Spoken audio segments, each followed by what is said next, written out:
గుంటూరు జిల్లాలో ఓదార్పు యాత్రలో భాగంగా ప్రస్తుతం నడింపాలెంలో వైఎస్ జగన్ మాట్లాడుతున్నారు. ఆ లైవ్ చూద్దాం.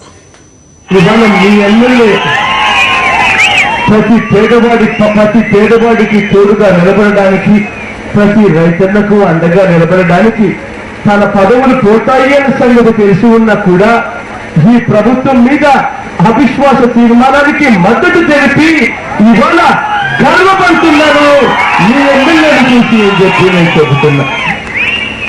పెద్ద పెద్ద మగవాళ్ళు చేయలేని పనులు ఒక ఆడపడుచుగా ఉండి అందులోనూ ఎస్సీగా ఉన్న సుచరితమ్మ చేసింది అని చెప్పడానికి గర్వపడుతున్నా అని చెప్పి కూడా నేను చెబుతున్నా.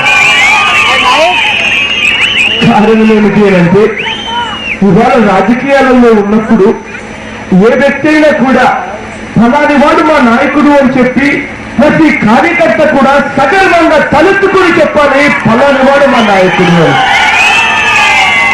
రాజకీయాలలో ఉన్నప్పుడు ఫలాని పార్టీ మాది అని చెప్పి ఇంకా సగర్వంగా తలెత్తుకొని చెప్పాలి ఫలాని పార్టీ మాది అని.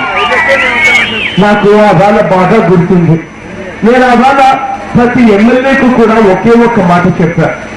అమ్మ, మనం ఇవాళ అవిశ్వాస తీర్మానానికి మద్దతు తెలిపితే రైతులకు తోడుగా నిలబడతాం, పేదవాడికి అండగా నిలబడతాం. అలా నిలబడినందుకు మనం డిస్క్వాలిఫై అవుతాం. మనం డిస్క్వాలిఫై అయినందువల్ల మన పదవులు పోతాయి. మన పదవులు పోయినందువల్ల ఉప ఎన్నికలు జరుగుతాయి. అయినా పర్వాలేదు. ఇవాళ ఈ రాజకీయ రంగం పూర్తిగా కలుముషితం అయిపోయిన పరిస్థితులు కనపడతా ఉన్నాయి. ఇలా ఈ కుళ్ళుతో కుతంత్రాలతో కూడుకున్న ఈ రాజకీయ రంగంలో పరివర్తన రావాలి. ఈ రాజకీయ రంగంలో విశ్వసనీయత అన్న పదానికి అర్థం చేసుకొని రావాలి. విలువలను మళ్లీ ఈ రాజకీయ రంగంలోకి తీసుకొని రావాలి. ప్రతి పేదవాడికి మనం ఉన్నాము అని చెప్పి తోడుగా నిలబడే ఇవాళ మనిషి కావాలి. ఇటువంటి పరిస్థితుల్లో మన పదవులు పోయినా కూడా పర్వాలేదు తల్లి. ఇవాళ మనం ప్రతి పేదవాడికి నిలబడదాం, ప్రతి రైతులకు అండగా నిలబడదామని చెప్పి నేను ఇవాళ నేను చెప్పిన నాకు ఆ మాటలు ఇవాళకి గుర్తున్నాయి. నేను ఆ వేళ ఒక్క మాట చెప్పా. అమ్మ, ఎన్నాళ్ళు బ్రతికామన్నది కాదు ముఖ్యం, బ్రతికినంత కాలం ఎలా బ్రతికామన్నదే ముఖ్యము అని. ఇవాళ నేను గర్వపడుతున్నా మీ ఎమ్మెల్యేని చూసి అని చెప్పి ఇవాళ సగర్వంగా కూడా చెబుతున్నా. ఇవాళ ఇక్కడ జరుగుతున్న ఈ ఎన్నికలు ఇద్దరు వ్యక్తుల మధ్య లేదా ఇద్దరు పార్టీల మధ్య జరుగుతున్న ఎన్నికలు ఇవి కానే కావు. ఇవాళ ఇక్కడ జరుగుతున్న ఈ ఎన్నికలు ఒక వ్యక్తి తన పదవి పోతుంది అన్న సంగతి తెలిసి ఉన్నా కూడా విలువల కోసం, విశ్వసనీయత కోసం పోయినా పర్వాలేదు అని చెప్పి పేదవాడి పక్షాన నిలబడేలా ఎన్నిక ఈ ఎన్నిక. ఇవాళ జరుగుతున్న ఈ ఎన్నికల్లో రైతన్న, పేదవాడు వీళ్ళిద్దరూ కూడా ఒకవైపున ఉంటే కుళ్ళు కుతంత్రాలతో కూడిన రాజకీయ వ్యవస్థ మరోవైపున ఉండి ఇవాళ ఎన్నికలు జరుగుతున్నాయి. ఇవాళ ఇక్కడ జరగబోయే ఎన్నికల్లో విశ్వసనీయత, విలువలు అన్న రెండు పదాలు ఒకవైపున ఉంటే వంచనతో కూడిన రాజకీయ వ్యవస్థ మరోవైపున ఉండి ఇవాళ ఎన్నికలు జరగబోతూ ఉన్నాయి. ఇటువంటి ఎన్నికల్లో ఇవాళ ఈ చెడిపోయిన ఈ రాజకీయ వ్యవస్థను మనం అందరం కలిసికట్టుగా మారుద్దాం. ఉప ఎన్నికలు అంటే కష్టమన్న సంగతి నాకు తెలుసు. ఉప ఎన్నికలంటే పోలీసులందరూ కూడా వాళ్ళ చెప్పు చేతుల్లో ఉంటారు అన్న సంగతి కూడా నాకు తెలుసు.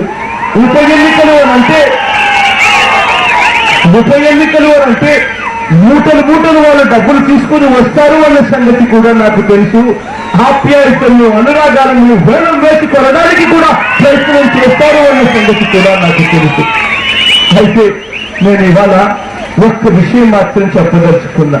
ప్రతి అక్క ప్రతి చెల్లెమ్మకు చెప్పదలుచుకున్నా, ప్రతి అవ్వ ప్రతి తాతకు చెప్పదలుచుకున్నా, ప్రతి సోదరుడికి ప్రతి స్నేహితుడికి చెప్పదలుచుకున్నా ఒక్క విషయం మాత్రం చెప్పదలుచుకున్నా.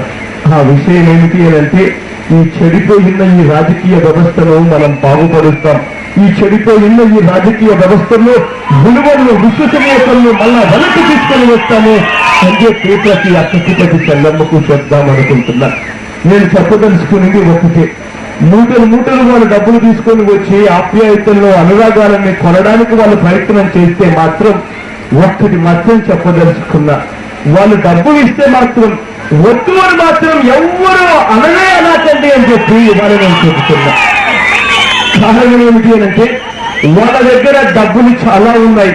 వాళ్ళు అనుకుంటారు డబ్బులతో రాజకీయం చేయొచ్చని, వాళ్ళు అనుకుంటారు సారాతో రాజకీయం చేయొచ్చు అని. కానీ నేను ఒక్కటి మాత్రం చెబుతున్నా, ఇవాళ వాళ్ళు డబ్బులు ఇచ్చినప్పుడు మాత్రం కాదని మాత్రం అననే అనాకండి.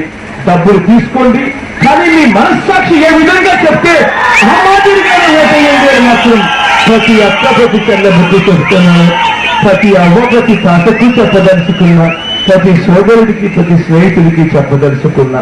కారణం ఏమిటి అంటే మన ఆత్మగౌరవాన్ని వాళ్ళు ఇచ్చే 500 రూపాయలతోనో ఒక సారా బాటిల్తోనో మన ఆత్మగౌరవాన్ని ఎవరు కూడా కొనలేరు అన్న సంగతి వీళ్ళందరికీ కూడా తెలియజెప్పాలి అని చెప్పి చెబుతున్నారు.